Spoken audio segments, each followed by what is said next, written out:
ద్వారా ఇది సిబిఐకి ఈ యొక్క అంశాన్ని మొత్తం ఆధీనంలో తీసుకొని పూర్తి దర్యాప్తు జరిపించి దోషులను శిక్షించాలని చెప్పి రాష్ట్ర కేబినెట్ ఆమోదం చేసి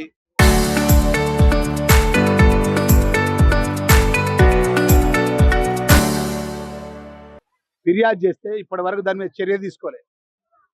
కేంద్రంలో ఉన్నటువంటి బాధ్యత గల కేంద్ర మంత్రి, కేంద్రంలో ప్రభుత్వంలో భారతీయ జనతా పార్టీ ప్రభుత్వం ఉంటుంది. సిబిఐ అనే ఒక దర్యాప్తు సంస్థ మీ ఆధీనంలో ఉంటుంది.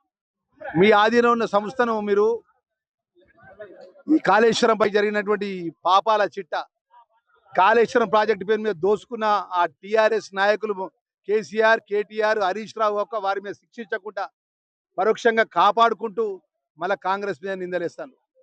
నీకు ఏమాత్రం చిత్తశుద్ధి ఉండా, ఏమాత్రం నీకు బాధ్యత గల మంత్రి నువ్వు అనుకుంటే తక్షణమే మీరు ప్రధానమంత్రి దగ్గర కూర్చుంటారా, కేంద్ర హోంశాఖ మంత్రి దగ్గర కూర్చుంటారా, రాష్ట్ర ప్రభుత్వం ఇచ్చినటువంటి ఏదైతే ఫిర్యాదు మీద సిబిఐ ద్వారా దర్యాప్తు చేయించాలి. లేకపోతే మీరు బీఆర్ఎస్ అండ్ బీజేపీ ఇద్దరు ఒకటే అనే విషయాన్ని తెలంగాణ ప్రజలకు గడప గడపకు తీసుకుపోతాం అనే విషయాన్ని కూడా తెలియజేస్తాను.